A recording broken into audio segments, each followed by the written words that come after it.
Bismillahirrahmanirrahim. Alhamdulillah. Allahumma ati nafsi taqwaha wa zakkiha anta khairu man zakkaha anta waliyuha wa maulaha. Amin, Allahumma amin, amma ba'du. Ikhwatul iman, ikhwatu fid din, a'azakumullah wa uhibbukum fillah. Usikum wa iyaya bitaqwallah faqad faza man ittaqa. Alhamdulillah ikhwatul iman, dengan limpah kurnia daripada Al-Ghafur Asy-Syakur, kita menyambung kelas kita syarah kepada Hisnul Muslim. Kita menyambung pada muka surat 76 ke depan, iaitu kita masuk, kita dah tengok dah yang perkara ketiga itu. 76 berkenaan dengan hadis Alhamdulillahilladzi afani fi jasadi wa radda alayya ruhi wa adhina li bizikrihi. Segala puji bagi Allah yang telah mengurniakan kesihatan pada tubuhku, mengembalikan ruhku kepadaku, dan mengizinkan aku untuk berzikir kepadanya. Sahabat yang meriwayatkan hadis ini adalah Abu Hurairah radhiyallahu anhu. Hadis ini disebut dalam riwayat At-Tirmizi dengan kedudukan riwayat yang sahih. Penulis ikhwan macam biasa dia nak kita faham perkara-perkara penting. Di antaranya pada riwayat ini ada perkataan afani fi jasadi. Segala puji bagi Allah. Segala puji bagi Allah. Alhamdulillah. Merujuk kepada makna segala puji bagi Allah. Yang afani fi jasadi. Kata afani berasal daripada mu'afah, yang artinya pelindungan Allah terhadap seorang hamba dari mara bahaya dan bencana, iaitu seperti menjaganya dari semua binatang berbisa, serangga, mematikan, bencana yang datang pada malam hari, dan yang semisalnya. Hamba tadi memujinya ketika dia bangun dari tidurnya dalam kondisi terjaga dari segala mara bahaya. Itu yang penulis nak kita faham dahulu ikhwan, iaitu Alhamdulillah allazi afani fi jasadi. Afani bermakna mu'afah. Bermakna mu'afah. Kita kata suatu pelindungan, suatu keafiatan, kesejahteraan. Allah bagi pada jasad itu, kita buka mata, kita boleh nampak bukti daripada Allah kepada kita bahawa kita berada dalam keadaan dilindungi oleh Allah. Jadi untuk itu Allah memberi wahyu kepada Nabi dia untuk memuji Allah. Alhamdulillah. Alhamdulillah allazi afani fi jasadi. Ini ada pelajaran penting ikhwan. Apa dia pelajaran penting? Seorang Muslim, dia bangkit pagi, perkara pertama dia sebut adalah Alhamdulillah. Apa dia tak kata lagi? Bangkit tidur, dia kata Alhamdulillah. Sama ada dia melihat nikmat Tuhan dengan mata kasar, ataupun dia belum lagi merasakan apa-apa nikmat sampai pada dia. Seorang Muslim yang ada iman, dia akan hidup dengan Alhamdulillah. dia berbeza dengan orang yang tidak ada iman, maka dia tidak tahu nilai makna al-madhu, iaitu pujian, sanjungan, pujaan, apa nilai dia. Kerana Allah Ta'ala ni ikhwan, dia suka dipuji. Jadi bila hamba tu membalikkan puji kepada dia, dia ada nilai dia. Al-madhu, madah. Pujian itu diberi kepada Allah. Diberi kepada yang menyukai pujian. Ada orang dia tak suka dipuji, kita bagi puji itu tak ada makna ke dia. Maka kerana dia lebih suka tak dipuji, maka dia lebih selesa kalau dia tidak dipuji. Kata, saya kurang selesa, sahabat dulu cakap lagu tu pasal saya. Tapi Tuhan, dia suka dipuji. Hamba bangkit, hamba tu kata Alhamdulillah. Allazi afani fi jasadi, itu adalah kita kata apa? Itu adalah suatu apa itu? Apa Melayu panggil? Kita mencari sebab saja nak sebut kita puji. Sebenarnya kalau allazi afani fi jasadi, kalau tak ada pun perkataan Alhamdulillah tanpa di belakang itu sudah cukup. Kerana Allah layak dipuji ketika dia memberi nikmat, dan ketika dia menguji kita dengan bala, dia layak dipuji. Allah layak dipuji ketika dia menghujankan kita dengan nikmat demi nikmat, dan dia layak dipuji ketika dia uji kita dengan kesakitan yang belum ada ubat. Dia layak dipuji. Dia buat turun mudarat pun dia layak dipuji. Dia buat turun nikmat pun dia layak dipuji. Jadi sepatah perkataan Alhamdulillah itu sudah menyebabkan Tuhan terlalu seronok kepada hamba. Sebab apa? Hamba buat benda paling dia suka. Apa benda Tuhan paling suka? Dia dipuji. Dia dipuja, dia ditatang, dia disanjung, dia disebut di mulut dan di hati. Betapa kesempurnaan, kemuliaan, keagungan itu semuanya milik dia. Dia cukup suka benda itu. Alhamdulillahi. Alhamdulillahi. Dan kebetulan ikhwan, orang kita tahu kerana ini perkataan Arab. Al-madah dalam bahasa Arab, madah. Puji, al-madhu, puji.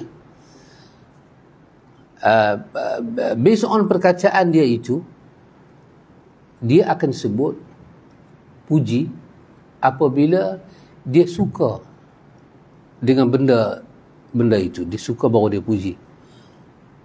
Dia tak macam kita kan. Kita boleh puji walaupun tidak suka. Perkataan al-madhu ataupun kita kata perkataan hamdalah ni, tahmid ini, dia disebut kerana suka. Jadi ikhwan, kalimah itu duduk pada tempat dia yang betul. Alhamdulillah. Segala puji milik Allah. Segala puji-pujian menunjukkan hamba itu ada hubungan hati. Dia sayang Tuhan dia. Dia ada perasaan baik pada Tuhan dia. Maka dia kata Alhamdulillah, segala puji-puji yang indah-indah. Yang buruk-buruk tak masuk dalam perkataan hamdalah ni. Yang indah, yang elok, kepujian, pemujaan itu lillahi.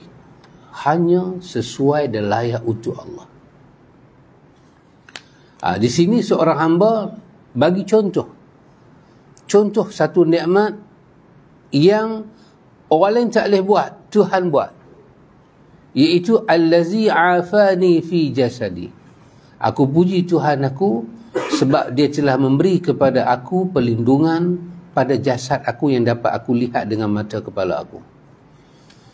Maka penulis kata, Nabi bersabda, waradda alayya ruhi, iaitu ia mensifati Allah dengan sifat tersebut. Sebab kondisi seperti itu layak untuk disebutkan sifat yang sesuai dengannya. Waradda alayya ruhi, Tuhan telah mengembalikan ke atas aku ruh aku. Ini semua benda yang tak ada makhluk boleh buat, hanya Tuhan saja boleh buat. Dan sabda Nabi, azina li bizikrihi, yakni memberikan kemudahan bagiku untuk mengingatinya. Tengok ikhwan, kita nak puji dia, kita nak zikir pada dia, semuanya dengan izin dia. Bukanlah dengan sebenarnya dengan riang kita sangat, tidak ikhwan. Kesemuanya dengan a'inni ala zikrika wa syukrika wa husni ibadati. Sini pula wa azina li bizikri, wa azina li bizikri. Allahu akbar ikhwan. Kalau Allah tidak mengizinkan kita ingat pada dia ikhwan, datanglah 1000 pelajaran pun kita tak akan dapat ingat kepada Allah, tak akan sampai kepada kita. Kalau Allah nak kita ingat, Allah bagi kita ingat pada dia. Wa azina li bizikrihi, Allah memberi pertolongan pada kita dalam bentuk apa? Dalam bentuk dia izin, dia benarkan kita ingat pada dia. Ini satu pertolongan. Kita dah lihat dah jasadnya sihat, kita dah saksikan ruh masuk dalam badan, tetapi untuk sebut alhamdulillah, kalau Allah tak izin, tak jalan. Tak jalan. Jadi artinya ikhwan, kita tidaklah mendabik dada ketaatan kita kepada Tuhan itu daripada diri kita sendiri, tidak. Kesemuanya melibatkan bidang kuasa Rabbul Alamin. Baik. Kata penulis, selepas Nabi SAW membaca doa ini, ataupun doa yang kita jumpa sebelum daripada ini, alhamdulillahilladzi ahyana ba'dama amatana wa ilaihin nusyur, penulis kata, kemudian Nabi SAW membacakan ayat ini.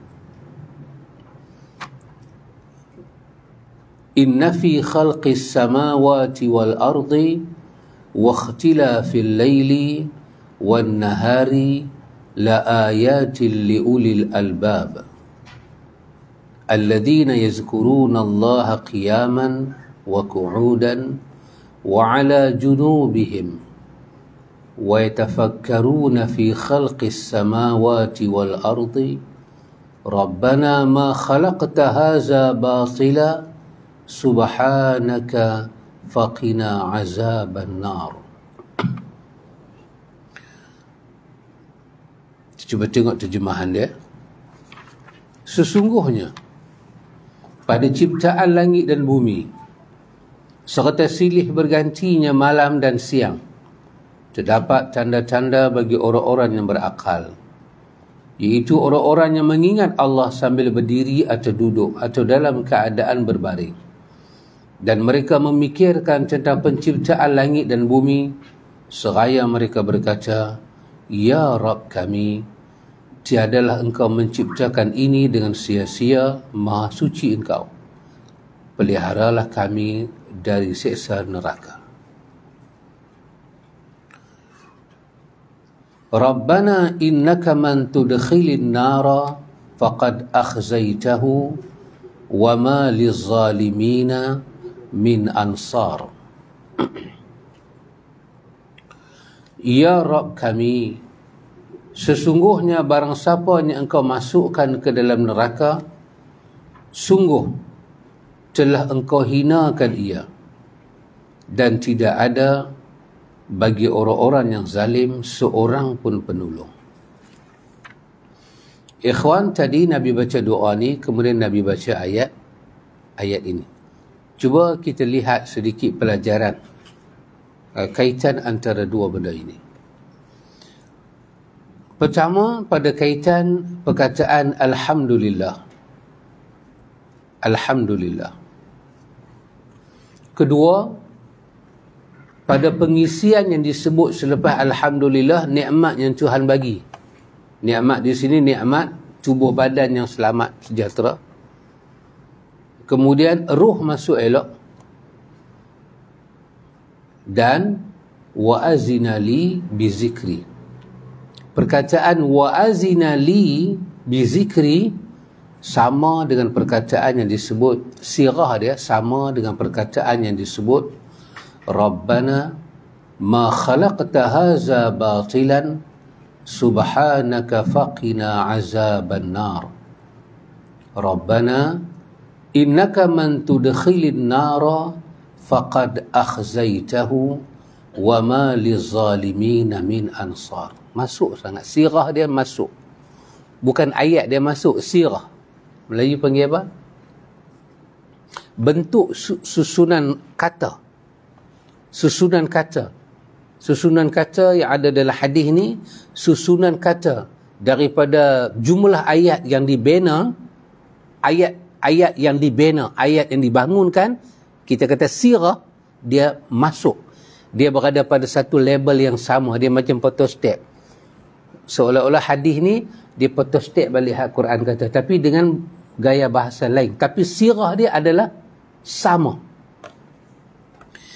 Pada doa ni kita buat kesimpulan. Kesimpulan yang kita dapat daripada ikhwan, satu orang bila dia bangkit pagi, dia tak start makan lagi, dia tak start minum lagi, dia tak start buat kerja lagi, dia boleh bangkit, dia boleh tengok jasad dia, tak ada satu binatang kecil, tak ada satu binatang gigit, dan tangan dia boleh angkat, mata dia boleh buka, mata tak jadi cemeh sebelah, tangan tak jadi berat sebelah. Semua itu petanda dia telah mendapat sebesar-besar nikmat daripada Tuhan. Belum lagi nikmat makan, nikmat minum, nikmat boleh berjalan, nikmat bangkit, mata boleh tengok, tangan boleh angkat, roh masuk dengan elok. Maka terus dia memuji Allah.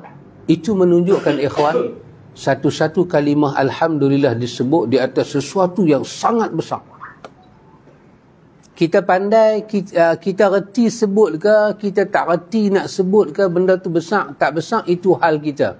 Tetapi bila disebut alhamdulillah, kalimah yang kita sebut di belakang dia akan jadi besar. Dia automatik akan jadi besar. Walaupun benda kita buat tu dekat kita kecil. Hanya kita teguk ayam. Kita teguk seteguk ayam. Minum seteguk ayam. Ayat tawar je. Kita kata alhamdulillah, maka terus perbuatan minum ayat tawar itu jadi besar. Kenapa? Kerana dia dikapit dengan satu ucapan terima kasih, yang ucapan terima kasih itu dibina dalam jumlah ayat yang tersangat istimewa. Alhamdulillah. Maka terus Allah memandang perbuatan hamba itu makan sangat besar kat dia. Maka dia akan menulis pahala dan memberi ganjaran kepada hamba dengan ganjaran yang layak dengan kebesaran benda itu. Satu orang makan, lepas dia makan, dia katalah dia buat benda lebih besar daripada makan. Dia sedekah, masalah kata. Dia sedekah ke, dia tolong orang. Benda yang more heavy ni. Lepas tu dia tak kata alhamdulillah apa. Maka automatik benda tu tak jadi besar. Tak jadi besar. Kenapa? Kerana ucapan alhamdulillah ini, dia memuji Al-Azim, Tuhan yang maha besar. Maka terus Nabi sebut dalam riwayat apa dia? Apakah Tuhan akan balas kepada hamba yang kata alhamdulillah? Hatta dia minum air saja, dia kata alhamdulillah. Apa Nabi kata? Nabi kata innallaha la yarda. Sesungguhnya Allah Ta'ala terlalu sangat redha dengan hamba dia bila makan, bila minum, dia kata alhamdulillah. Nak tulis pahala besar mana? Tak ditulis pahala besar mana. Malaikat diletak dengan satu benda sebesar ucapan itu. Apa dia? Redha daripada Allah. Ikhwan, besar mana redha daripada Allah ni? Kita baca ayat 100 daripada surah Taubah. Tengok. Allah letak tempat redha tu tahu mana? Bila Allah redha, Allah kapit dengan syurga. Bila Allah redha, Allah akan bagi satu nikmat yang bila ahli syurga masuk ke dalam syurga, dia kata semua yang ada dalam syurga ni dah cukup dah. Bila malaikat tanya lagi, apa lagi yang hang nak? Dia kata tak ada apa dah. Semuanya serba sempurna, serba indah, serba cukup. Allah suruh malaikat kata, aku nak tambah lagi nikmat pada hamba. Ahli syurga kata, nak tambah apa lagi? Allah kata, aku tambah dengan satu nikmat yang lebih besar daripada nikmat syurga, iaitu nikmat ahli syurga boleh melihat wajah Allah. Dia kata, ziyadatul husna. Allah tambah. Dan memang bila ahli syurga melihat wajah Allah, sangat terpesona. Innallaha jamil. Allah sangat indah. Wa yabqa wajhu rabbika dzul jalali wal ikram. Dzul jalali wal ikram. Wajah yang sangat jalal dan ikram. Jadi ikhwan, Allah bagi pada satu orang itu redha dia apabila satu orang itu sebut alhamdulillah. Satu orang bagi tidur, dia tak kata apa pun, tak ada kesan apa pada Tuhan pun. Apalah kesan pada Tuhan? Tetapi kesan pada Tuhan apabila hamba tu memuji Tuhan dengan selayak-layaknya pujian. Dan lepas tu dia menyebut nikmat tu. Tuhan ada lagi nikmat besar, ikhwan, daripada nikmat dia bagi sihat badan, roh masuk elok. Dia ada lagi nikmat besar daripada tu. Tapi bila hamba dapat nikmat macam tu, dia adalah bidayah nikmat. Kita bangkit-bangkit, roh kita boleh masuk, itu nama dia bidayah nikmat. Permulaan untuk nikmat-nikmat lain. Nak pergi kerja, nak pergi sign kontrak, nak buat projek, semua dia kena start dengan jasad kena sihat. Bidayah nikmat. Bidayah nikmat inilah yang membawa kita pada nikmat-nikmat lain. Tang situ dah. Minal bidayah, daripada permulaan nikmat tu, hamba dah kata alhamdulillah. Menyebabkan selepas ni, satgi dia bangkit, dia pergi semayang, lepas tu dia nak makan, dia nak minum, dia ada keluarga, dia nak tinggal keluarga dia nak sambung pergi kerja, cari nafkah. Semua itu menyebabkan bidayah kepada keredaan Tuhan pada dia. Cik, bila main kepada ayat tadi, Allah bercerita tentang, tengok, kemampuan Allah Ta'ala, ikhwan, buat nikmat lebih besar daripada kita. Jari jemari kita ni. Allah buat apa? As-samawati wal ardi. Siapa? Dia buat as-samawat. Dia buat langit yang berlapis-lapis. Bumi yang dihampak. Dia buat al-lail an-nahar. Dia buat malam, dia buat siang. Dia guna perkataan wakhtilafi. Halus siang ni, halus malam ni, sehingga kan bila siang nak pi, malam nak mai, Tuhan kata ada ikhtilaf. Yang hampa tak rasa, ada pergeseran. Siang bergeser dengan malam, malam bergeser dengan siang. Tapi siang tak terusik, malam tak cedera. Dia mai elok. Tuhan ambil air daripada bukit, masuk ke sungai, buat pergi ke laut. Air laut, dia tarik mai, bagi berjumpa dengan air bukit di laut. Tapi tak bercampur. Ikhtilaf. Sentuhannya lembut. Air ni cecayaknya lembut. Sehingga kan air tawak tak masuk dalam masin laut. Air masin tak masuk dalam tawak laut. Kerana ada barzakhun. Tuhan letak satu pemisah. Tuhan yang jaga pemisah tu. Allah kata, aku buat makhluk sedahsyat lagu ni berbanding hang manusia kecil sangat. Nak masuk roh dalam badan hang ni mudah sangat. Nak pelihara hang seorang ni ketika tidur mudah sangat. Apa Nabi sebut dalam riwayat Muslim? Ketika Nabi ajak kita baca doa, ya musarrifal qulub, sarrif qalbi ala dinik. Ada juga riwayat, ya muqallibal qulub. Lepas tu Nabi kata apa? Kenapa kau suruh minta ya musarrifal qulub? Tuhan yang boleh membolak-balikkan, memali-malikan hati orang. Nabi kata, sesungguhnya hati manusia hak banyak ni, manusia banyak punya hati ni, Nabi kata macam mana? Nabi kata seperti mana satu hati berada di antara dua jari Tuhan. Hati yang banyak ni, seperti mana satu hati berada di ujung jari Tuhan. Susahkah Tuhan nak pusing kot tu? Susahkah Tuhan nak pusing kot ni? Tak susah. Makhluk yang banyak semua ada hati ni, macam Tuhan jaga satu hati. Kecil sangat-sangat. Tapi Allah kata, aku ada langit, aku ada bumi. Dan Allah guna perkataan inna fi khalqi. Sungguh kata Allah, taukid kan? Sungguh kata Allah, fi, pada kata Allah, khalqi, pada kejadian langit dan bumi. Khalqi ni, apa maksud yang dimaksud dengan kejadian di sini? Kejadian awal, penciptaan awal. Masa langit tak ada ni ikhwan, tak ada apa. Dia macam dulu kita tak pernah dengar smartphone, handphone kan. Tapi siapa yang start mula buat? Orang mula buat. Bila dah start buat, lepas tu banyak handphone bermaharajalela. Tapi sebelum orang pertama buat handphone, orang tak tahu ada handphone. Sebelum orang pertama buat komputer. Bila orang pertama buat komputer, lepas tu datang syarikat komputer ni, bersepah. Orang pertama buat. Allah Ta'ala kata sesungguhnya, kalau nak kira susah nak jadi orang pertama mencipta. Susah orang pertama nak cipta. Dulu kita pakai handphone biasa-biasa. Kena ayak, jam tu handphone tu. Jam kena ayak, lah orang boleh selam dengan handphone, ambil gambar ikan dengan handphone.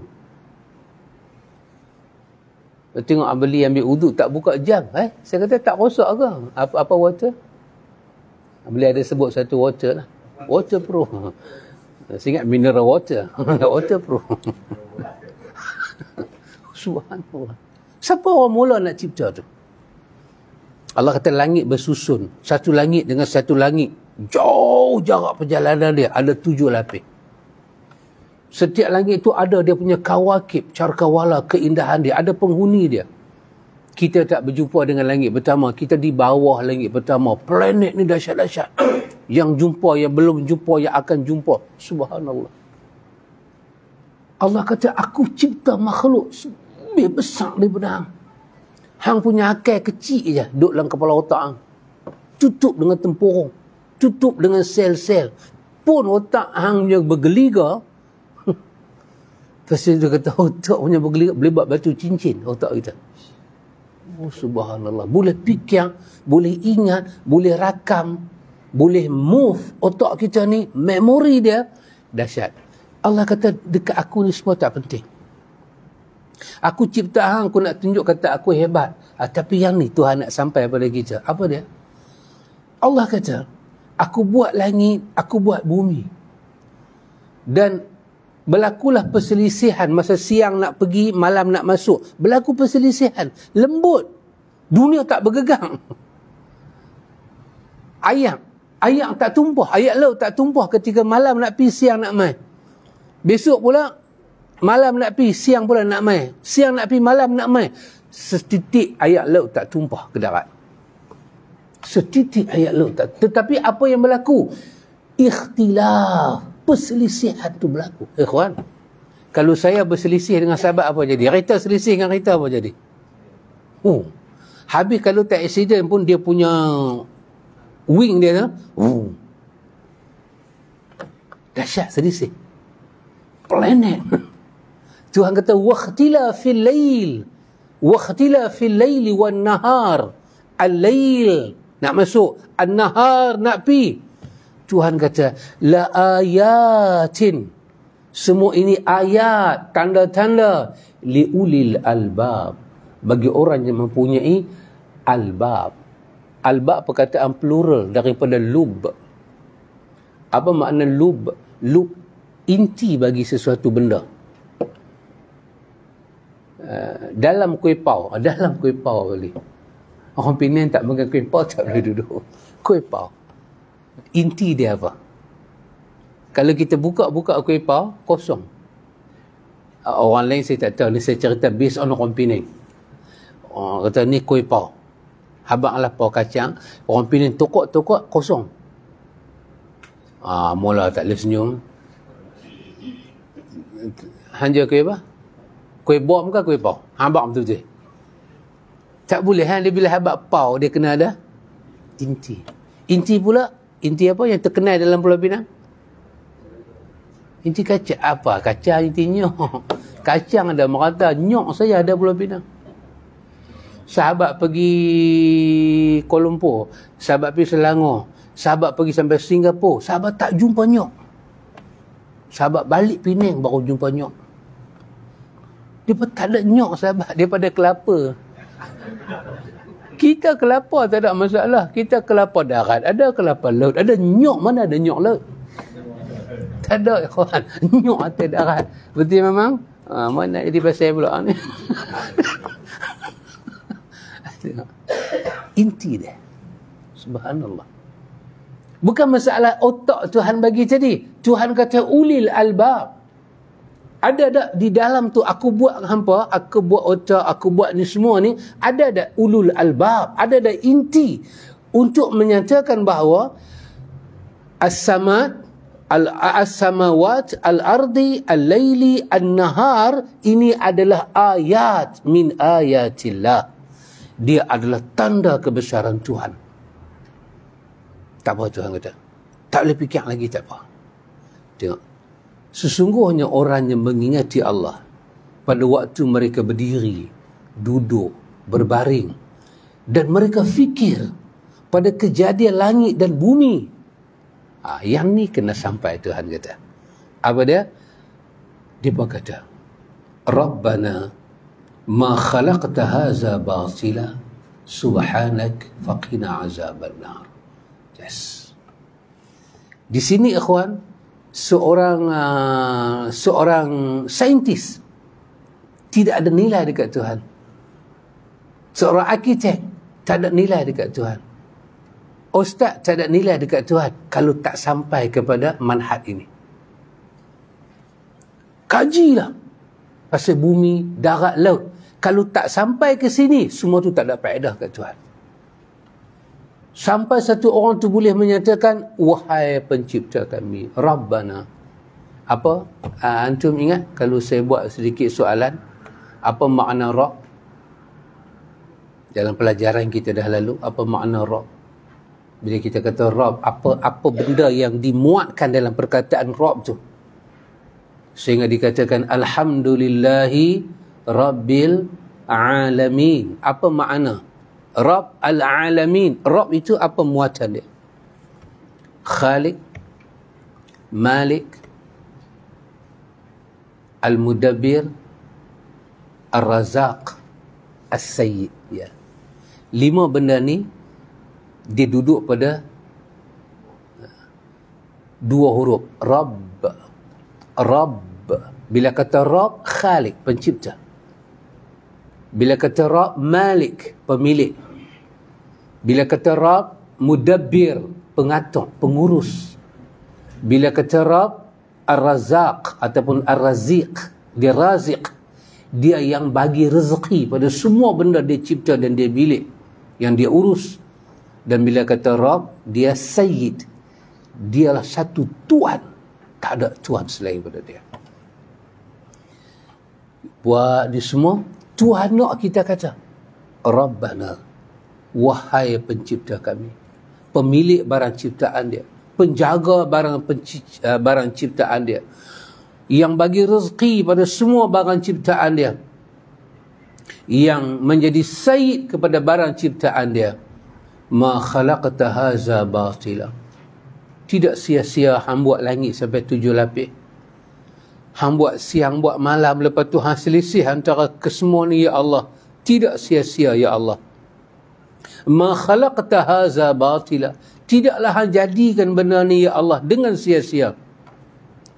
Tidak ada sifat kesia-siaan pada ciptaan kau, ya Allah. Sama ada aku ada lub atau aku tak sampai lub. Aku dapat fikir atau aku tak dapat fikir, tak sampai nak fikir.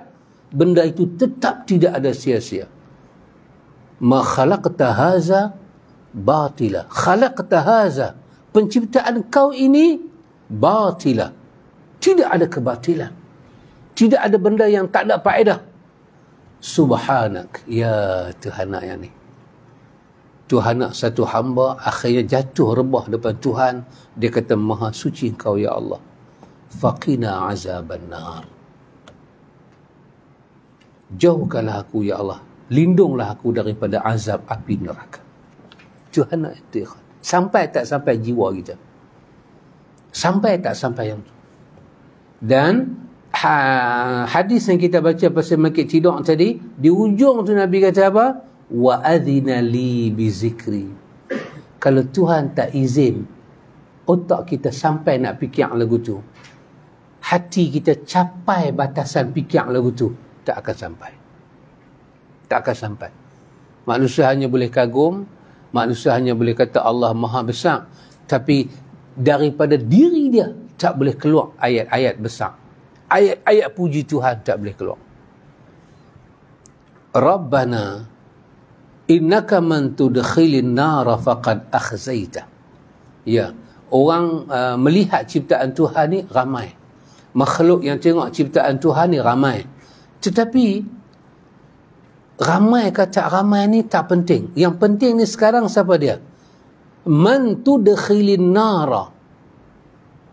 Kita yang tengok Tuhan buat langit, buat apa semua ni, termasuk Tuhan buat kita, masukkan roh dalam badan kita, bagi keafiatan pada kita, kena tahu satu benda.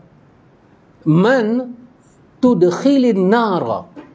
Siapa yang sampai ke neraka, dia kena tahu satu benda. Faqad akhzaita. Di situlah ada garis pemisah antara mulia ataupun hina. Hina dan mulia di mana? Bukan pada saintis dan bukan pada orang yang tak tahu pasal saintis. Yang tu tak ada garis apa. Garis ni di sini. Seorang hamba mampu tak dia minta pada Tuhan dia terselamat daripada neraka. Dia reti tak minta. Minta lindung diri dia yang daif ni, yang masa dia tidur Tuhan nak kena jaga, roh dia pun Tuhan kena bagi masuk, dia nak sebut nama Tuhan pun dia perlu izin Tuhan. Sedaif itulah dia, ada tak ada jiwa ingatan dalam diri dia yang lemah tu, minta Tuhan selamatkan dia daripada neraka. Kalau dia tidur, binatang pergi gigit, dia akan terima mudarat. Mungkinkah dia boleh masuk dalam neraka? Tuhan kata, aku tak kisah hang lemah, memang aku buat hang. Aku tak kisah hang susah, aku yang takdirkan itu untuk hang. Tapi yang ni, kalau sampai hang masuk neraka, akhzaita, hanglah hamba yang paling hina kat mata aku. Oh, subhanallah. Maka apa dia kata? Minta selamat, faqina azaban nar. Kenapa? Wa ma lizalimina min ansar. Hanya yang masuk dalam neraka ini orang yang tak boleh fikir tentang Tuhan. Dia tak boleh nak bersyukur pada Tuhan. Dia tak boleh nak sebut di mulut dia ayat mulia yang menyelamatkan dia daripada azab Tuhan. Dan kalau dia termasuk dalam ahli neraka, maka tidak ada ansar, tidak ada penolong. Ikhwan, dekat sini ikhwan, kita dapat lihat kaitan ayat itu dengan hadis ni. Dan takat sini ikhwan, kita dapat lihat di manakah kita di sisi Tuhan ikhwan. Kita kena perhati ayat yang keluar daripada mulut kita hari-hari, ayat itu ayat mulia ke ayat hina? Kalau ayat itu keluar daripada mulut kita dan itu petanda kita nak buat hubungan dengan Tuhan, kita nak pergi pada Tuhan, maka itu menunjukkan kemuliaan. Tapi kalau ayat yang keluar daripada mulut kita, ayat itu sebagai helah dan alasan untuk kita menjauhi Tuhan, maka ketahuilah ayat-ayat itu kesemuanya hina di sisi Tuhan. Tuhan, dia bagi tahu pada kita.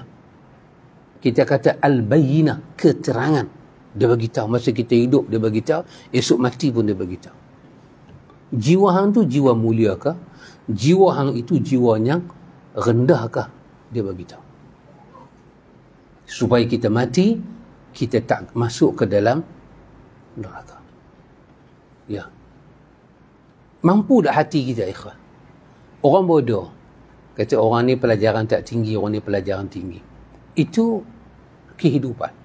Tapi dekat Tuhan, hina ke tak hina, yang orang dikatakan bodoh tu, orang yang dikatakan bijak tu, keluar daripada mulut dia, dalam hidup dia. Ayat itu keluar daripada hati yang beriman pada Allah, di mulut dia keluar. minta Allah selamatkan dia daripada tempat yang paling hina dan sengsara, iaitu an-nar. Keluar tak? Idea tu mai tak? Kalau tu imam di masjid tak kata Rabbana atina fid dunya hasanah, amin, wa fil akhirati hasanah, amin, wa qina azaban nar, amin. Makmum yang doa amin, amin ni teringat tak nak kata wa qina azaban nar? Teringat tak dia nak kata? Hati dia, fikiran dia teringat tak nak kata? Kalau dia tak teringat satu, dia hanya duk teringat, ya Allah terimalah amal saya, ya Allah saya dah semayang, ya Allah saya dah zakat. Dia tak teringat minta perlindungan pada Allah daripada an-nar. Tuhan kata dia manusia tidak ada lub. Dia manusia ada otak tapi tidak ada isi dalam otak tu, kosong. Kenapa semua benda yang sangat complicated hang boleh fikir, yang ni hang tak teringat? Tengok. Kenapa? Kalau Allah tak izin, kita tak akan dapat lintasan itu. Pasal itu kita boleh ibadat, kita boleh doa, kita boleh syukur pada Allah. Kita kena syukur lagi di atas itu kerana Allah bagi izin pada kita, ikhwan. Allah bagi izin pada kita.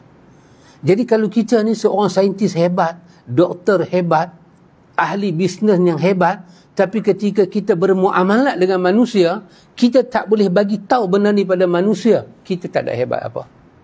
Kehebatan kita setara dengan nilai dunia yang satu masa nanti akan hancur. Dia tak akan jadi baqiyatus salihat. Baki, balance yang akan kita tengok di hari akhirat hanyalah yang Tuhan terima. Oh, subhanallah, ikhwan. Subhanallah. Yang ni kita mesti hati-hati, ikhwan. Yang ni kita mesti dapat. Kita dulu kita mesti dengar orang tua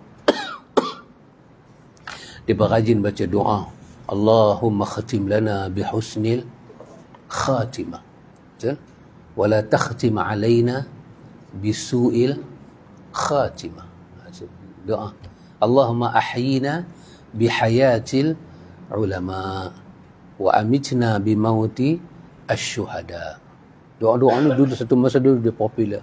Minta mati dalam keadaan husnu al-khatimah. Dan tak mau mati su'u al-khatimah. Betul? Tapi kita tahu ke, ikhwan, untuk kita nak sampai pada husnul khatimah. Husnu bermakna keindahan, kecantikan, keelokan. Al-khatimah, penyudah. Penyudah kita apa dia, ikhwan? Roh dicabut keluar. Dan kita kena balik berjumpa Tuhan kita. Rezeki kita di dunia dah habis, tempoh masa kita dah habis, seluas-luas bumi Tuhan dah tak ada tempat dah untuk kita. Kita kena balik berjumpa Tuhan. Maka masa kita balik berjumpa Tuhan itu, kita harap dia punya momen itu husnu. Dia indah, dia baik, dia tak ada kecoh, dia tak ada kacau. Kita tak mau dia jadi dia jadi tegang dengan Tuhan. Suasana momen tu jadi jadi buruk, jadi jelek. Tak mau. Ini, ikhwan, penyudah kita ni.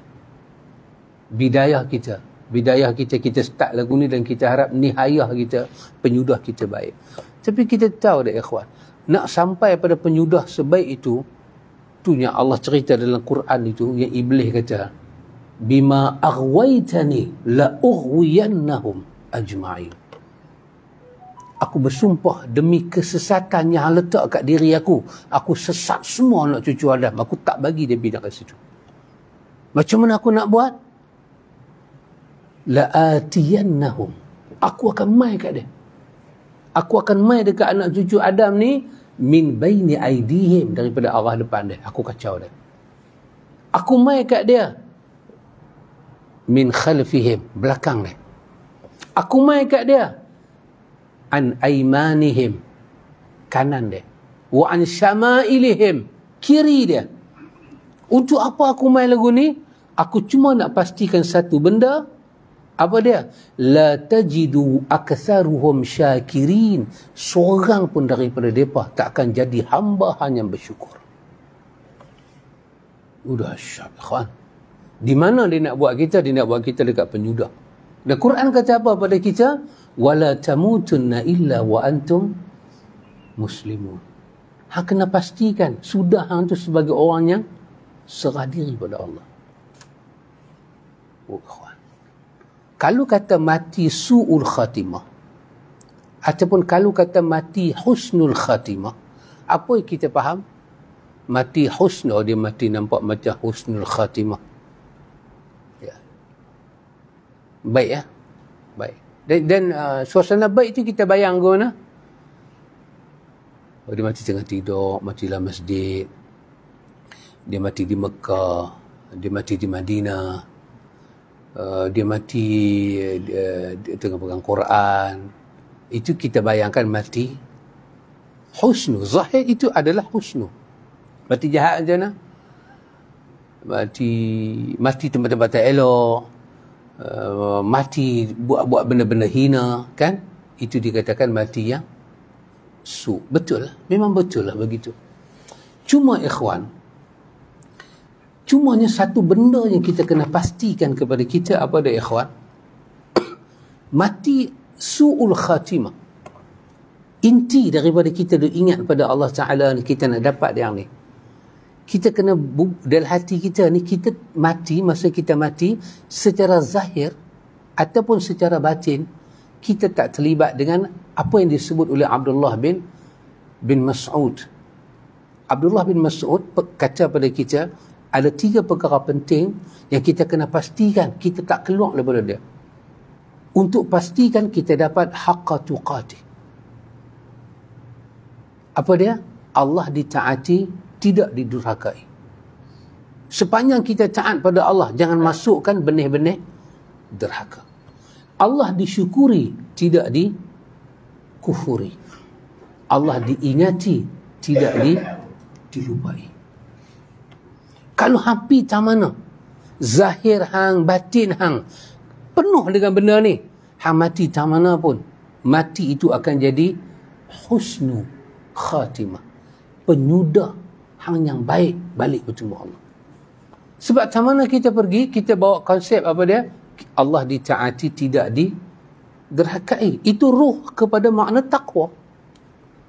Allah disyukuri, tidak dikufuri. Kerana apa ikhwan? Setiap kali kita syukur pada Allah, yang Tuhan balas balik pada kita, redha dia. Allah diingati, tidak dilupai. Apa akan jadi kalau kita ingat pada Allah? Quran bagi tahu, Allah ingat balik pada kita. Kalau Allah ingat kepada kita, itulah senikmat-nikmat dan seaman-aman keadaan kita. Tak mana kita pergi ikhwan, kita kena ingat benda ni. Allah ditaati, tidak dimaksiati. Betul? Maksiat kepada Allah ni ikhwan ada 2 jenis. Ada maksiat zahir, nampak dengan mata. Ada maksiat tak nampak dengan mata. Kerana maksiat itu, dia tak keluar daripada jantung kita, dia duduk dalam hati. Dia bukan duduk di tangan, dia bukan duduk di baju, dia bukan duduk di tempat, dia duduk dalam lubuk hati. Kalau masa kita mati, maksiat itu duduk ada dalam hati kita. Walaupun kita pakai selendang, kita pakai jubah, kita pakai gamis, kita tetap dikatakan mati su'ul khatimah. Kenapa? Kerana makna su'ul khatimah itu mati berkekalan maksiat pada Tuhan dan tidak taubat. Itu keadaan su' dengan Tuhan. Bodoh. Maksud saya belajar tak tinggi. Itu bukan su' dekat Tuhan. Su' dekat Tuhan ni macam tadi. Satu hamba boleh tengok langit, tengok bumi, tengok malam, tengok siang, tak terkata apa mulut dia ke Tuhan. Itulah jahat, hamba yang jahat hati, jahat fikiran. Sampai dia tak nampak Tuhan punya kuasa. Dia bangkit pagi, dia tengok dia sihat, dia boleh pergi pancok, boleh pergi kerja, dia tak teringat nak kata Alhamdulillah, ini su', ini hamba yang jahat. Kalau satu orang tu ikhwan minum arak, menjudi, zina, buat zalim ke orang, ambil harta benda orang. Ini semua orang nampak. Dan tak ada siapa khilaf kata benda tu maksiat dan jahat. Katalah mati tengah pegang botol arak, mulut pun arak. Lepas tu dia mati. Saya fikir, kalau orang kata, apa kita mau kata pada ini mayat? Saya ingat tak ada orang nak kata tayyib. Orang kata nasi'ang lah lagu. Yang tak nampak, lain bab lah. Ini saya cerita yang nampak. Dia masuk kedai judi, dia tikam nombor judi, dia keluar, dia duduk tengok, dan dia duduk plan siap dah. Yang ni kalau naik, mesti aku dapat sampel punya. Keluar, kena langgar motorkar. Arwah. Helmet dia pergi ke lain, dia punya resip nombor tu bertibaran jatuh ada jasad dia. Semua orang tahu dia mati dalam keadaan apa. Cuma orang nak sebut dengan tak sebut. Orang tahu. Mati begitu buruk. Mati minum judi, mati minum arak, mati dalam zina, mati dalam sihir. Semua orang tahu benda-benda ni benda dosa. Dia matilah salah satu. Dan masa dia mati, kekal dosa tu duduk ada ke dia. Dan dia tak sempat taubat. Maka dia dikatakan mati khatimah dia. Penyudah dia balik bertemu Tuhan. Benda last kali dia buat, benda su', benda jahat. Maka itu dikatakan su'ul khatimah. Tapi ikhwan, yang jenis macam kita ni, arak tak sentuh. Dulu kita nak makan ayam babrika. Barbican. Kita nak tengok ada botol itu, Allah. Pasal asal kan botol itu dia main pun macam botol bulldog tu juga. Kita tengok halal ke haram? Nak order lah, ni kedai Arab penuh ayam tu je. Tak ada. Bukan kata arak. Saya tengok muka-muka sahabat ni, asap rokok pun tak ada. Muka tak nampak, muka kelabu. Cuma saya kelabu tu bukan pasal asap rokok, memang keturunan. Tak ada muka orang asap rokok. Tak ada, kawan. Takat yang kita usah hidup ni, judi kita tak buat, arak kita tak minum, zina kita tak buat. Tak buat benda tu semua, kita tak buat. Tetapi ikhwan, bahagian yang kedua, maksiat batin ni, yang semua para ulama guna perkataan khabaisul qalbi, kejelekan, kekotoran, kenajisan hati. Yang ni tersembunyi. Yang ni kalau mati, hati kita ada khabaisul qalbi, macam kawan tu mati dengan botol arak. Macam kawan tu mati judi. Macam kawan tu mati di rumah pelacuran. Sama. Dia punya buruk, dia punya keji, dia punya jijik di sisi Tuhan, sama. Cuma yang ni nampak, yang ni tak nampak. Tapi keduanya dipanggil sebagai dosa. Dua-dua itu su' jahat dekat mata Tuhan. Apa dia, ikhwan? Apa dia? Saya ambil 1, 2, 3 perkara yang disenaraikan oleh Khalid bin Ma'dan. Ingat nama ni? Apa nama dia? Khalid bin Ma'dan. Jangan tersilap tulis. Sulaiman Akhlaqah pun tak ada dah. Tak sempat dah. Khalid bin Ma'dan. Apa Khalid bin Ma'dan kata? Allah benci dengan satu benda ni. Disebut 2-3 benda. Saya nak sebut 1, 2, 3 benda yang disebut oleh Khalid bin Ma'dan. Siapa dia Khalid bin Ma'dan ni? Dia tabi'in. Siapa yang cerita benda ni? Abdullah bin Mubarak cerita. Abdullah bin Mubarak, tokoh besar ikhwan. Dia cerita. Khalid bin Ma'dan cerita benda ni. Dalam kitab dia Az-Zuhdi. Kitab Zuhud. Kitab Abdullah bin Mubarak. Tak zina, tak apa. Pakai selendang elok, alhamdulillah. Kita sentiasa dengan sugi. Kita sentiasa dengan amal-amal sunnah yang takat kita tahu, alhamdulillah. Tapi masa nak mati, ada benda ni. Na'udzubillah, ikhwan. Kita minta Allah Ta'ala tolong kita. Apa dia? Al-ghibah. Ghibah dalam hati. Kata Khalid bin Ma'dan, kalau dalam hati kita ni ada ghibah. Apa dia ghibah, ikhwan? Melayu panggil apa? Mengumpat orang. Sebut aib orang. Asal dia tersimpan dalam otak. Tersimpan dalam hati. Mai satu tahap, dia tak boleh simpan dah. Maka dia mula keluar di mulut. Semua yang dia cakap tu betul pasal orang tu. Tapi semua pasal benda yang memalukan orang tu. Ghibah. Khalid bin Ma'dan kata, kau tahu tak bagaimana Tuhan menilai dosa ghibah kalau duduk di mulut kamu? Allah kata, ayuhibbu ahadukum ayyakula lahma akhihi maitan? Sukakah seorang daripada kamu makan bangkai saudaranya yang telah mati? Allah letak ghibah ni pada tempat yang cukup busuk, kotor, jelek, buruk. Masa kita menghadap Tuhan, khatimah kita, penyudah hidup kita, yang ni lah sekali kita buat. Pak, mati. Badan semua pakai lomok minyak acar, wangi. Pakai selendang, pakai gamis, cantik alhamdulillah. Dalam poket ada biji tasbih. Tapi di samping dalam poket ada biji tasbih, dalam hati ada ghibah. Pergilah cium mayat orang yang mati dalam arak, busuk macam mana? Arak bukan bangkai. Arak bukan bangkai. Busuk mayat dia. Cuba bayang, orang yang mati dalam perut dia memang confirm ada bangkai. Tuhan akan terima roh orang ni? Tuhan tak akan terima, kata Khalid bin Ma'dan. Kamu mati. Amal yang penyudah kamu buat adalah amal yang jahat dekat Tuhan. Kerana Tuhan menyatakan, sukakah di antara kamu memakan bangkai saudaranya yang telah mati? Ibarat ada mayat manusia, mati dah jadi bangkai, berulat. Allah kata, sukakah? Hampir rata. Tak ada siapa suka. Busuk. Hanyak. Tak lalu. Tuhan kata, hang umpat saudara hang sendiri. Itulah perumpamaan hang dengan aku. Aku tak nampak dah ibadat hang. Hang buruk kat aku. Kata Khalid bin Ma'dan, ramai orang nampak orang minum arak bila mati, dosa besar.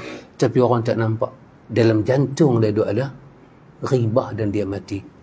Dia nampak ini su, dia tak nampak dia buat itu su. Maka berlindunglah pada Allah, kata dia, daripada satu malapetaka besar. Apa dia? Tuhan lindung kita daripada nampak hati kita sendiri. Tuhan tutup. Kita tak nampak hati kita. Kita nampak baik je pasal diri kita. Kita tak nampak kita buruk. Satu, kata Khalid bin Ma'dan. Yang kedua apa, ikhwan?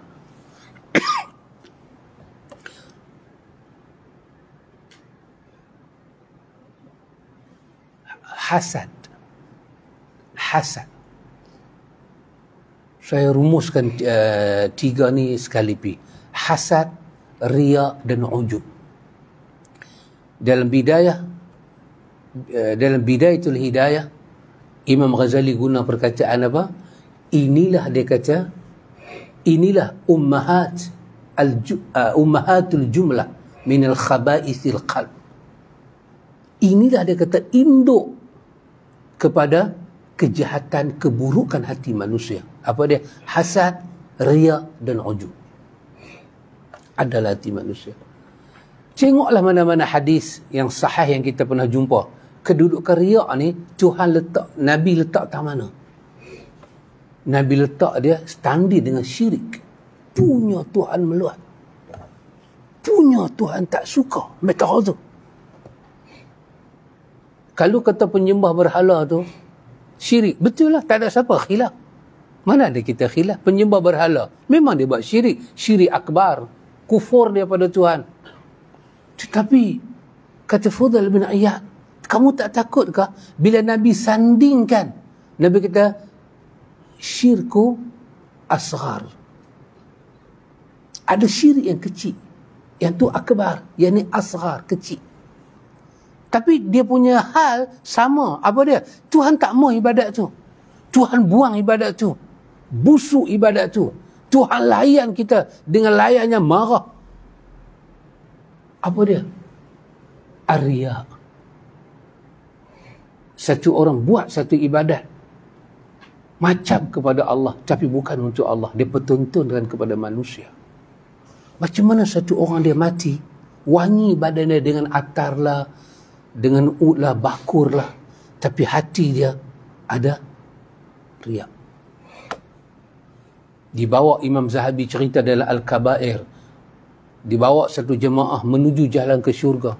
Masa mereka duduk jauh tu, mereka duduk nampak min qusuriha, nampak dah semua dalam syurga tu, nikmat, mahligai dia semua dah nampak dah. Macam bau tu dah nak sampai dah. Tiba-tiba sampai jalan ujung, malaikat kata lencongkan mereka. Semua jemaah ni jadi apa? Jamaat ni jadi apa? Hasrah. Mereka jadi macam kena torture.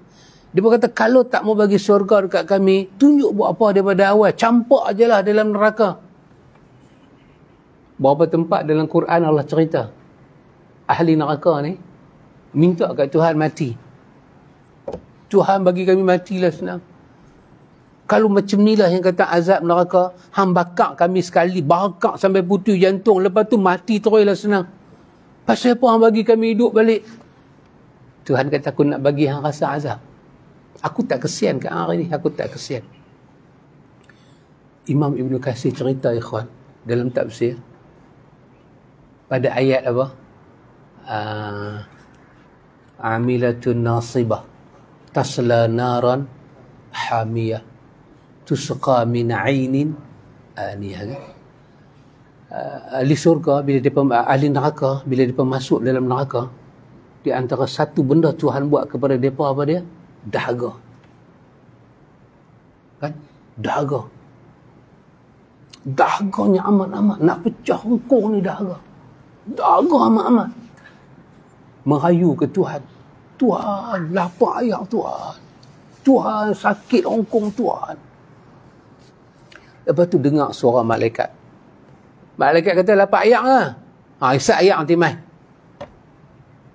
Ada ahli neraka pula kata, Tuhan, kami azab Tuhan, tolonglah, azab.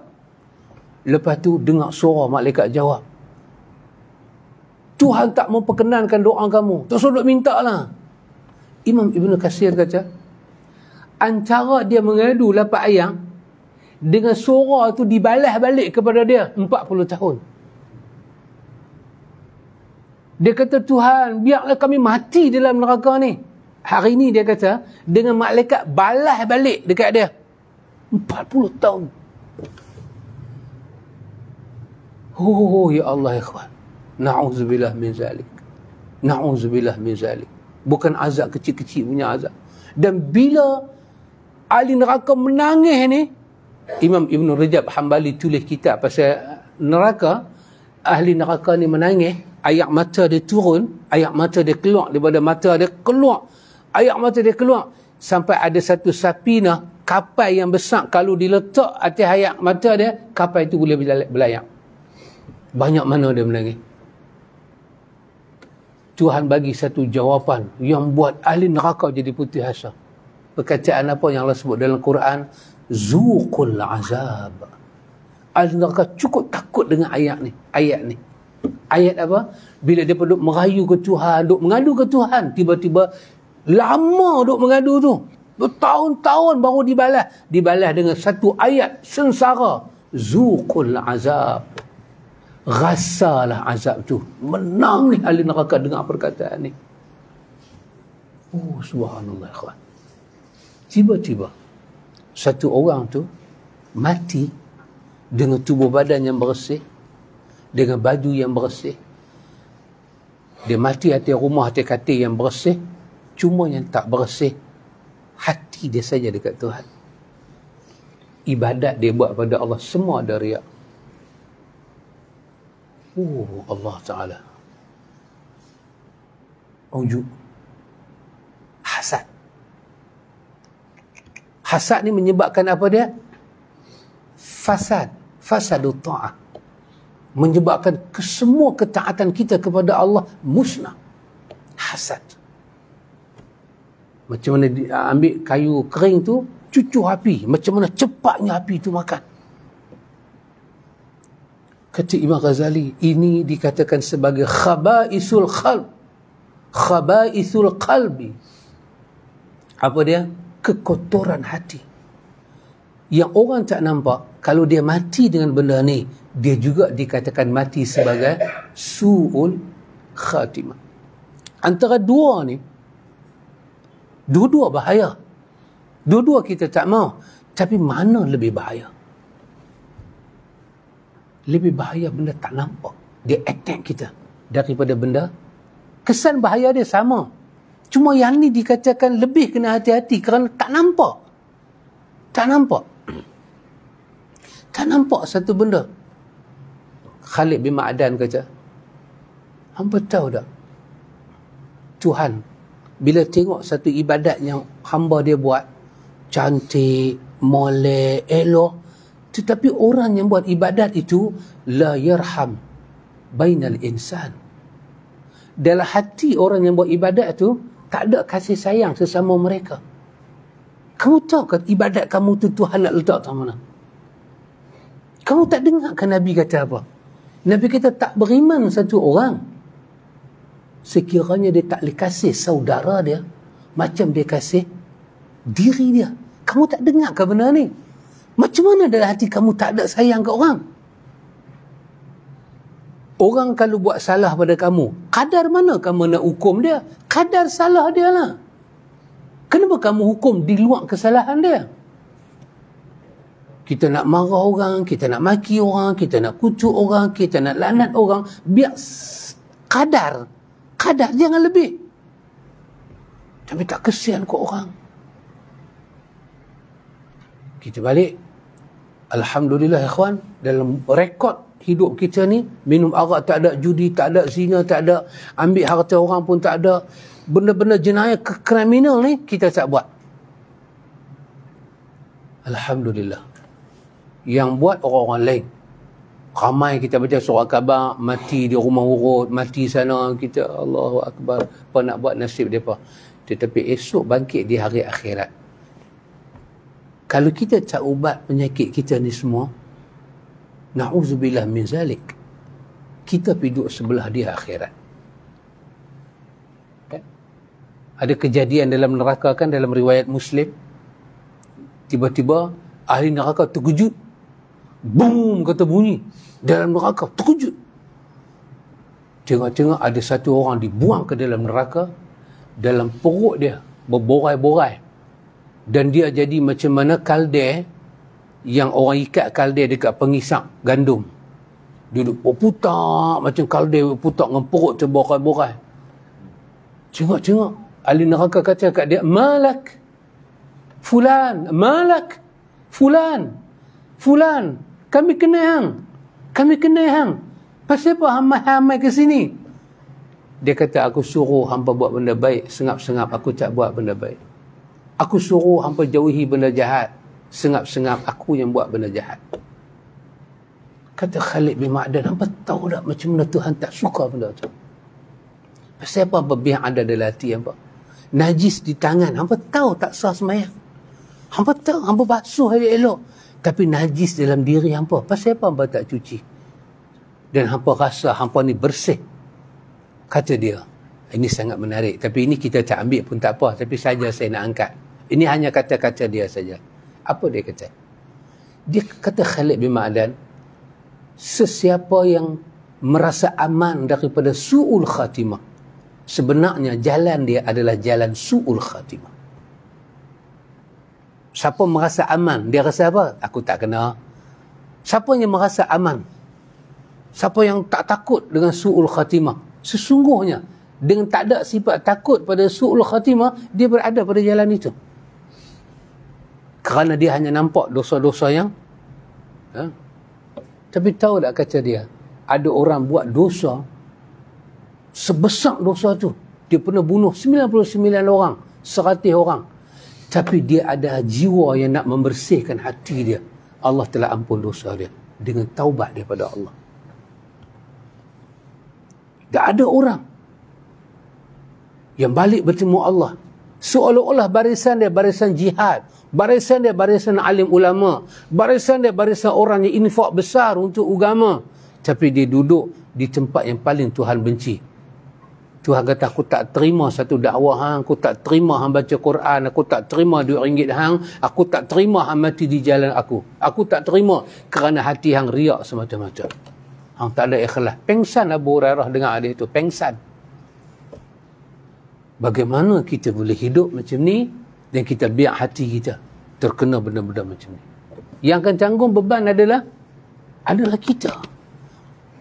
Kalau kita buat orang lain yang tanggung, tak apa lah.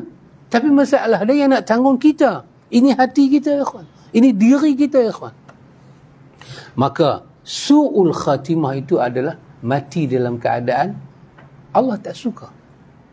Maka biar sifat itu sifat yang zahir ataupun sifat yang batin. Paling Tuhan tak suka apa, ikhwan? Berdasarkan doa yang kita baca tadi dan ayat ni, Allah tak suka seumur hidup kita tak ada perkataan, ya Allah selamatkanlah aku daripada neraka. Itu dalam riwayat Muslim. Aisyah tanya dekat Nabi kan tentang Ibnu Ju'dan, yang dia ni orang kaya besar, bagi orang makan, bagi orang tu segala-gala dia buat. Aisyah tanya, ya Rasulullah, dia ni di mana? Apa Nabi kata? Dia ahli neraka. Tapi dia punya charity untuk society dia dahsyat. Aisyah kata, kenapa ya? Macam mana jadi benda ni? Apa Nabi jawab? Tengok ikhwan, Nabi jawab. Nabi kata, Aisyah, sepanjang hidup dia, dia tak pernah kata sekali dalam hidup dia, Tuhan ampunkanlah aku. Dia tak pernah kata. Maka Tuhan tak ampun dosa dia. Subhanallah ikhwan. Allah Akbar. Pasal itulah Nabi, ikhwan, dia jaga diri dia elok. Dia suruh kita jaga diri kita elok. Nabi punya minta ampun pada Allah sampai datang Sayyidul Istighfar. Patut-patut lepas sembahyang bagi salam kanan, salam kiri, kita patut-patut kata Alhamdulillah lah, kita dah sembahyang selesai dah. Habis sembahyang, Astaghfirullah, ampunlah kami ya Allah, ampunlah kami ya Allah. Maka ini ikhwan, Nabi baca. Lepas tu ayat tu tak habis cakap tu. Allah suruh lagi kita baca doa, Rabbana innana sami'na munadiyan yunadi lil iman. Nanti kita tengok apa yang patutnya habis, tapi tak habis pula nah. Salah utama mana saya pun tak tahu lah. Tapi bukan salah ibu mengandung.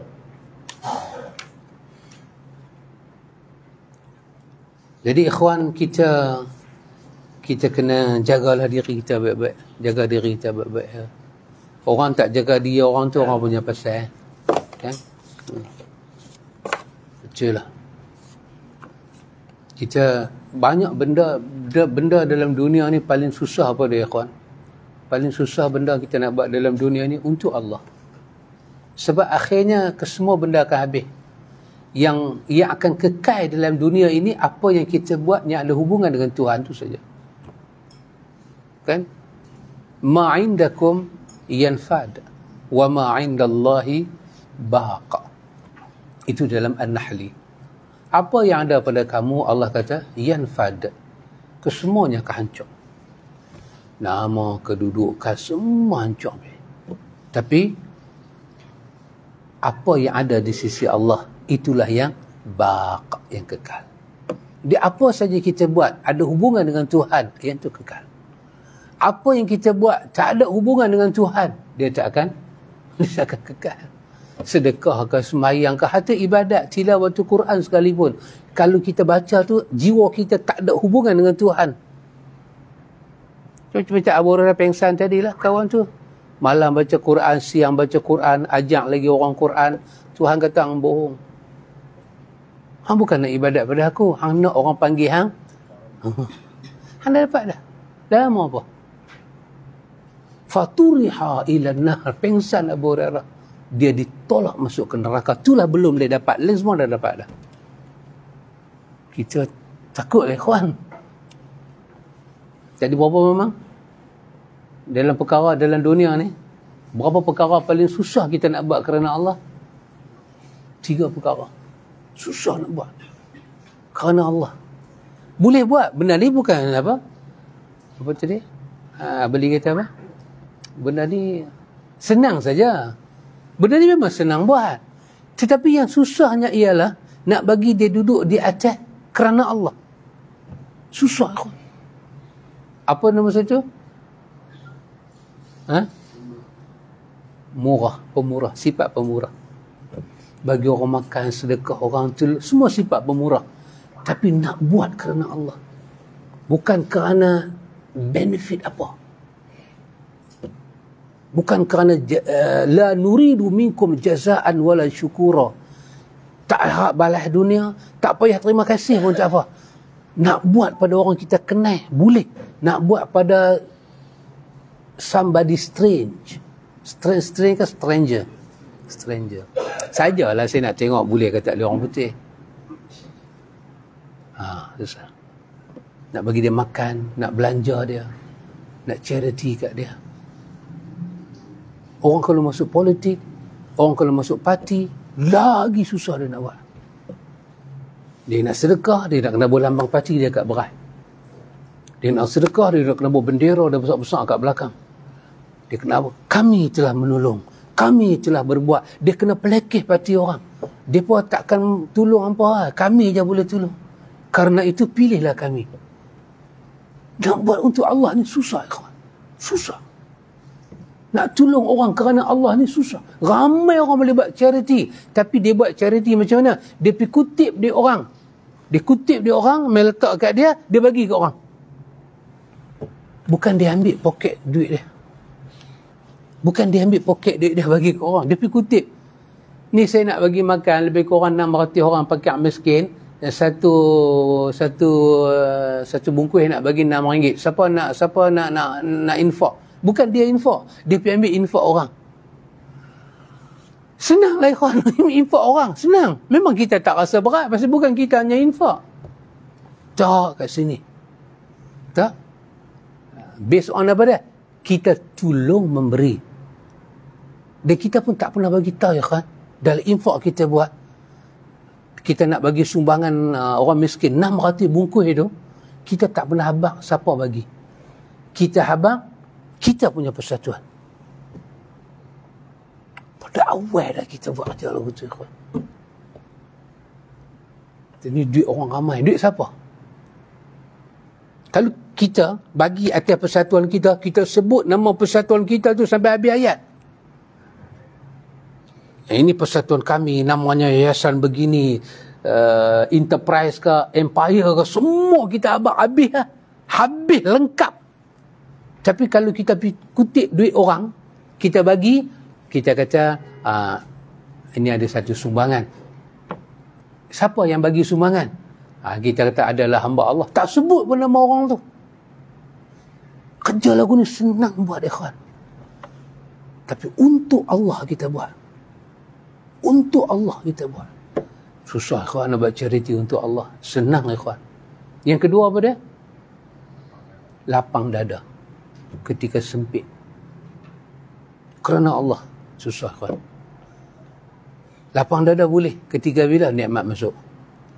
Bonus masuk. Bisnes cantik punya duk jalan. Duit semua running. Cantik. Lapang dada. Kalau orang yang minta derma pun boleh bagi. Masa sempit.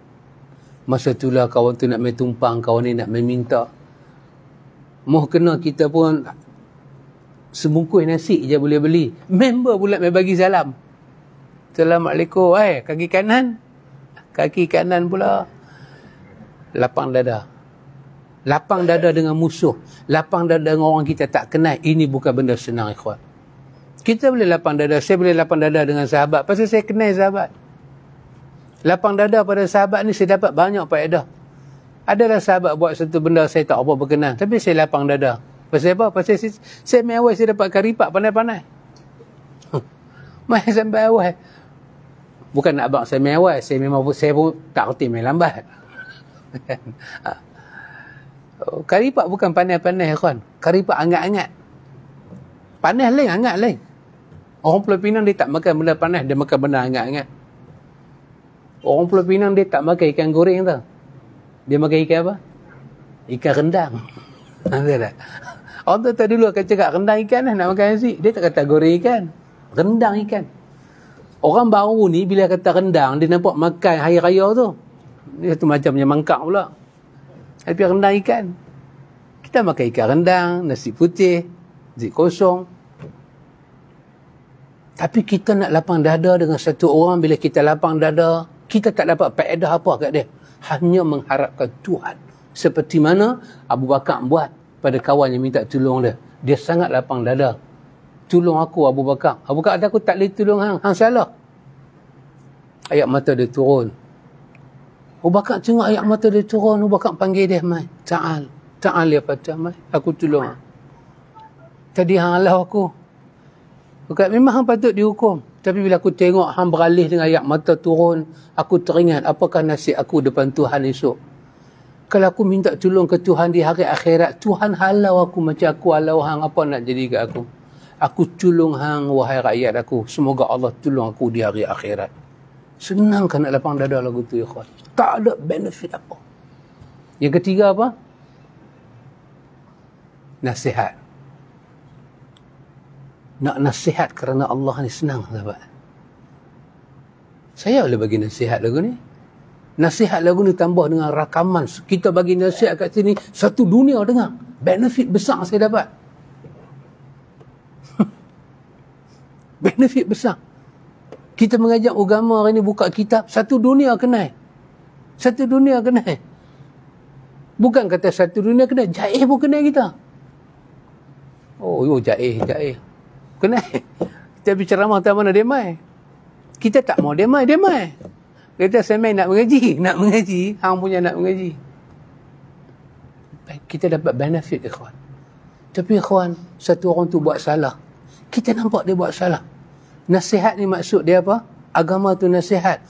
Kita tengok dia buat salah, hati kita nak dia dapat kebaikan. Kita pergi jumpa dia. Kita pergi tegur dia. Kita tunjuk salah dia. Kita habaq nak perbetul ikut mana. Kita tutup aib dia. Dan kita tak cerita kat siapa-siapa. Ikhwan, senang kan nak buat benda ni, ikhwan. Nasihat senang, ikhwan. Tapi nasihat kerana Allah. Sebab kalau saya tak sayang pada sahabat, saya tak boleh nak nasihat sahabat. Katalah sahabat duduk mengaji lagu ni. Tiba-tiba bersin, hacim. Alhamdulillah pun tak kata. Saya boleh bagi nasihat. Saya boleh apa? Tak pergi terus kan. Saya boleh kona sahabat dalam sunnah ni. Kita kalau bagi Allah bagi kepada kita bersin, kita kena kata Alhamdulillah. Lepas tu orang pula akan doakan kita. Saya boleh habaq lagu tu. Semua orang dengar. Oh ya Allah, kata ustaz ni bagus. Dia tengok kawan tu bersin tak sebut Alhamdulillah. Dia tegur. Oh ustaz tu tegas. Saya dapat benefit. Dia tengok sahabat bersin. Dah ambil uduk sekali lagi, pergi ikut tepi ya sahabat. Anda sayang ke enta kerana Allah. Nabi ajak kita, Nabi yang sayang kita ajak sahabat bila bersin. Alhamdulillah dia nikmat. Nanti orang lain doa pula pada enta. Enta doa balik pada orang tu. Tak cerita kat siapa. Oh ikhwan, macam mana nak buat benda ni? Nampak simple tadi dalam cerita Bali duk kata. Nampak simple. Tapi nak buat kerana Allah ni susah. Nak jadikan benda tu kerana Allah. Supaya dia jadi baqiyatus salihat. Benda baki kita tengok akhirat yang salih. Oh, susah kawan. Pasal tu Allah kata, sungguh-sungguh kamu cari jalan aku. Berjuang untuk kamu. Untuk kamu senang akhirat, kamu kena berjuang. Orang tak mau berjuang tu orang punya pasal. Kamu jaga diri kamu elok. Ku anfusakum wa ahlikum nar. Oh, ikhwan. Nampaknya tak habislah juga ayat ni. Kita tengok lagi sekali. InsyaAllah ikhwan, semoga Allah memberkati kita semua. Subhanakallahumma wa bihamdika. Asyhadu an la ilaha illa anta. Astaghfiruka wa atubu ilaih. Wassallallahu ala nabi Muhammad. Walhamdulillahi rabbil alamin.